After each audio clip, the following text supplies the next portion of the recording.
यम और नियमों का पालन जो पूर्ण योगी हैं उनके लिए भी करना आवश्यक होता है। हम तो प्राथमिक हैं। अब आता है चौथा यम, ब्रह्मचर्य।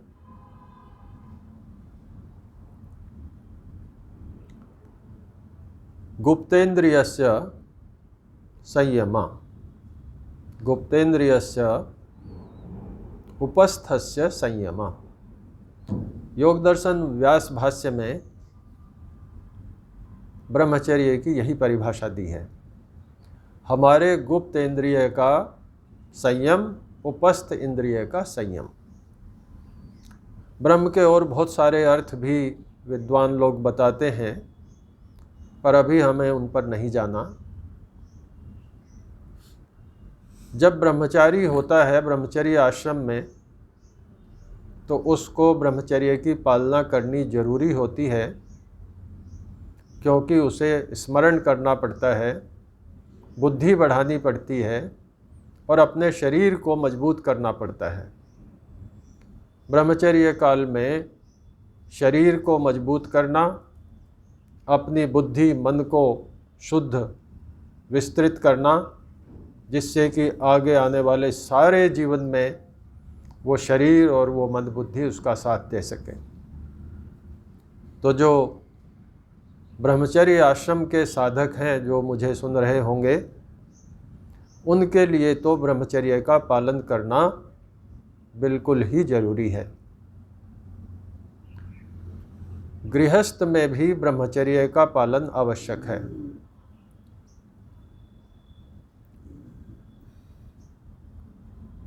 कहा है कि ऋतुकालगामी शात और ऋतुकालगामी हो और अपनी ही पत्नी से संतुष्ट हो, तो उसे ब्रह्मचारी कहा जाता है। ये बहुत बड़ी बात है कि किसी के मन में संसार की किसी दूसरी स्त्री के प्रति वासना का भाव ही न आए। ये कम बड़ी बात नहीं है। तो जो गृहस्थ साधक हैं, उनके लिए ब्रह्मचर्य की परिभाषा शास्त्रों ने दी है कि ऋतुकालगामी हो और अपनी ही पत्नी से संतुष्ट हो, उनकी नज़र मैली नहीं हो।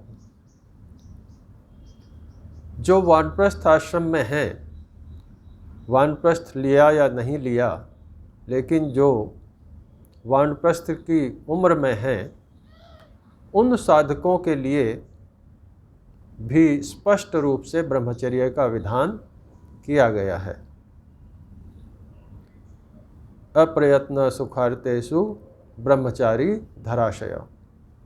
कहा है कि भाई सुखों के लिए प्रयत्नशील ना हो, ब्रह्मचारी रहे और धरती पर सोए।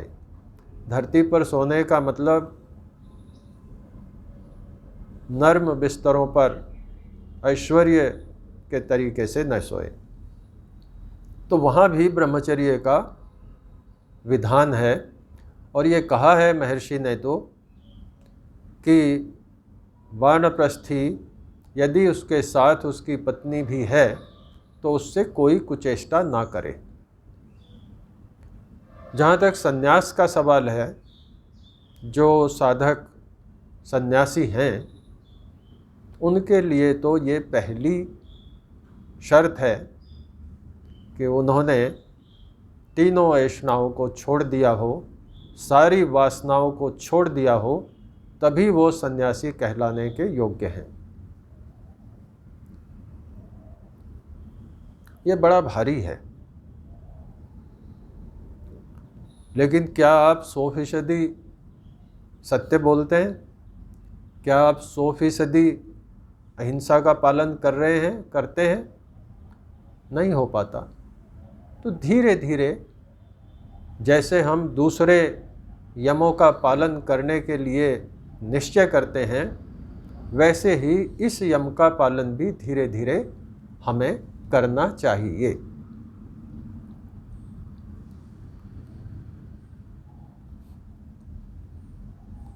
आपने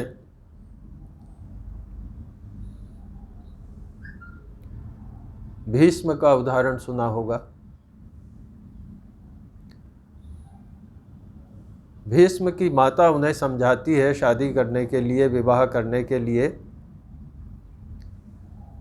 महर्षि व्यास आके उनको समझाते हैं। सब लोग उनको कहते हैं कि आप विवाह करिए, आपका वंश उच्छेद हो रहा है। तो उन्होंने क्या उत्तर दिया कि ये पृथ्वी अपना गंध गुण छोड़ दे, ये पानी अपना रस गुण छोड़ दे, ये अग्नि अपनी दाहकता छोड़ दे, ये जल अपना रस छोड़ दे, इंद्र अपना इंद्रत्व छोड़ दे और धर्मराज अपना धर्म छोड़ दे, तो भी मैं अपने ब्रह्मचर्य के व्रत को नहीं तोड़ूंगा। मैं तो कई बार सोचता हूं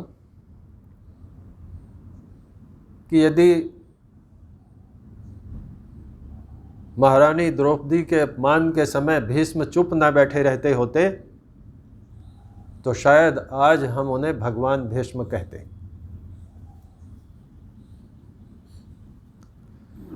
अब आप देखिए, लक्ष्मण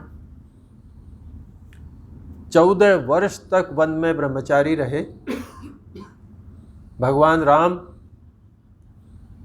14 वर्ष तक वन में ब्रह्मचारी रहे, उनकी कोई संतान नहीं थी। और मुनि लक्ष्मण, यति लक्ष्मण, जिस समय सीता माता के आभूषणों को पहचानने के लिए यति लक्ष्मण से कहा गया तो उन्होंने कहा, ना हम जानामि केयूरे, ना हम जानामि कुंडले, नूपुरे त्वभिजानामि नित्यम पादाभि वंदनात्। कि मैं माता सीता के बाजूबंद को नहीं पहचानता, कुंडलों को नहीं पहचानता, मैं रोज उनकी चरण वंदना करता था, केवल उनके पैरों के आभूषण को पहचानता हूं। कितना बड़ा, ये छोटी बात नहीं है। 14 वर्ष तक आप वन में रह रहे हैं, आप ब्रह्मचर्य पूर्वक रह रहे हैं और आप माता सीता को के पैरों के आभूषण को ही पहचानते हैं। मैं तो उस यति का बहुत मुरीद हूं। महाबली हनुमान सीता माता को खोजने लंका में जाते हैं और लंका के महलों में रात्रि में माता सीता को खोजते हैं। उनके मन में एक विचार आता है, सोचते हैं, अरे मैंने तो बहुत बड़ा पाप कर लिया। मैंने रावण की स्त्रियों को, विवस्त्र स्त्रियों को देखा, अस्त व्यस्त वस्त्र। अगले ही क्षण ब्रह्मचारी हनुमान कहते हैं कि भाई ये तो ठीक है कि मैंने रावण की स्त्रियों को विवस्त्र देखा है, लेकिन मेरे मन में जरा सा भी वैकल्प उत्पन्न नहीं हुआ। वो कहते हैं मेरे मन में कोई वैकल्प उत्पन्न नहीं हुआ, कोई विकल्प उत्पन्न नहीं हुआ। बड़ा अच्छा श्लोक है। अब देखिए हमारा चरित्र क्या था, हमारी संस्कृति क्या थी, हमारा देश क्या था और हमारे पूर्वज क्या थे। तो ये ऐसी वस्तु नहीं है, ये ऐसी बात नहीं है जो जिसकी पालना नहीं की जा सकती हो।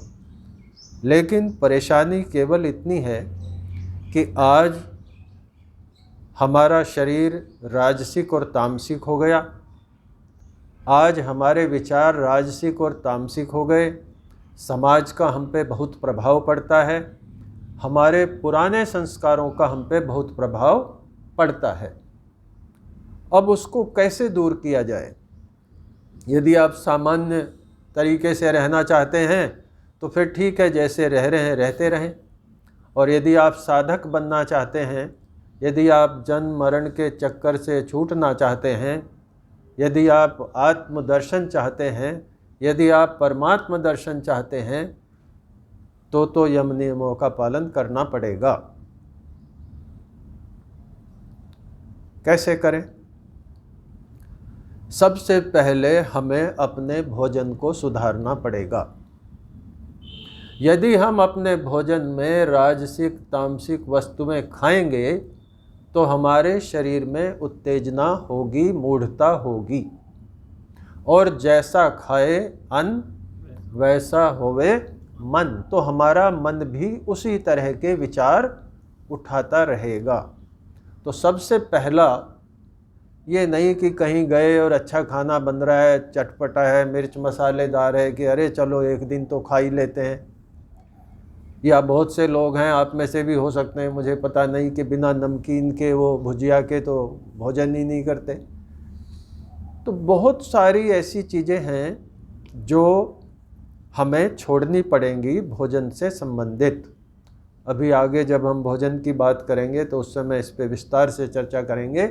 लेकिन अपने भोजन को शुद्ध करिए। यदि भोजन सात्विक होगा तो विचार सात्विक होंगे, विचार सात्विक होंगे तो यम नियमों की पालना हो जाएगी। दूसरी बात, हम टीवी भी देखते रहें, उस टीवी पे गंदे गंदे फोटो आते हैं, उनको भी देखते रहें। हम 70-80 साल की उम्र में होते हुए भी 20-25 साल के जब हम थे तब जिन गानों को सुनते थे, पिक्चर के गंदे गंदे डांस देखते थे, उन्हीं को आज देखते रहें तो भाई फिर साधक बनना तो भूल जाइए, नहीं बन सकते। ये टीवी देखना और उसमें गंदी गंदे चित्र देखना छोड़ना पड़ेगा। स्वामी ओमानंद जी योग तीर्थ हुए हैं, उन्होंने एक पुस्तक लिखी है, उसको मैं पढ़ रहा हूँ आजकल। तो उन्होंने कहा कि भाई कैसे रहें, ब्रह्मचर्य की पालना कैसे करें। तो कहते हैं कि भाई सबसे पहली बात यह है कि आप जब देखें तो गहरी दृष्टि से ना देखें। यही शब्द प्रयोग किया है उन्होंने, देखें लेकिन गहरी दृष्टि से ना देखें। आप सब जानते हैं गहरी दृष्टि क्या है। हम समाज में हैं, हमें देखना तो पड़ेगा, सामने कोई वस्तु है, लेकिन उसको गहरी दृष्टि से नहीं देखें। देवियों को गहरी दृष्टि से नहीं देखें, थोड़ा सा डिस्टेंस मेंटेन करें। आप बात करते हैं तो बिल्कुल पास होके बात करते हैं ना, थोड़ा डिस्टेंस, बैठने में थोड़ी दूरी, बात करने में थोड़ी दूरी, अनावश्यक बात ना हो, जो आवश्यक बात है उतनी ही बात करें। और उन्होंने एक शब्द बहुत अच्छा प्रयोग किया है कि भाई देवियों से बातें करते हुए आंखें शर्म से झुकनी चाहिए। ये शब्द प्रयोग किया है उन्होंने, शर्म शब्द का प्रयोग किया है। मैं उन्हें अच्छा साधक योगी मानता हूँ। तो ये चीज़ें हमें करनी पड़ेंगी। आप जब अखबार पढ़ते हैं, उस अखबार में काम की चीज़ तो होती है कम, और ये दुनिया भर के उल्टे सीधे फ़ोटो होते हैं ज़्यादा। और आपका और हमारा, मेरा तो नहीं, आपका क्या स्वभाव हो सकता है कि आप सबसे पहले उठेंगे और उठ के सबसे पहले अखबार पढ़ते हैं। अरे कोई आप यहाँ के अफसर हैं, आप यहाँ कानून व्यवस्था ठीक करनी है, आपको क्या करना है जो सबसे पहले आप सारे दिन में सबसे पहले वही कर रहे हैं? संध्या वंदन छोड़ के और आप उसे ही पढ़ रहे हैं, उसे ही देख रहे हैं। इंतज़ार करते हैं कि कब वो अखबार वाला टप अखबार डाले और हम भाग के जाते हैं उसकी तरफ, उसको खोल के देखते हैं कल क्या हुआ। क्यों देखना चाहते हैं? जो नहीं देख रहे हैं उनका क्या नुकसान हो रहा है? हम तो नहीं देख रहे, आपको हमारा कुछ नुकसान दिख रहा है क्या? छोड़िए इसको। यदि आपको ब्रह्मचर्य की पालना करनी है, यदि आपको यम नियमों की पालना करनी है, तो ये सारी चीज़ें छोड़नी पड़ेंगी। दोनों काम एक साथ हो नहीं सकते। और भाई मैं तो ये मानता हूँ कि कोई काम दुनिया में भारी नहीं है, नहीं है ना? क्या है, एक वो भजन भी है ना ऐसा, कोई काम दुनिया में मुश्किल नहीं है, कोई काम दुनिया में मुश्किल नहीं है, करते रहोगे जो यतन धीरे धीरे, करते रहोगे यतन धीरे धीरे, जो करते रहोगे यतन धीरे धीरे, तो मिल जाएगा वो सजन धीरे धीरे, तो मिल जाएगा वो सजन धीरे धीरे।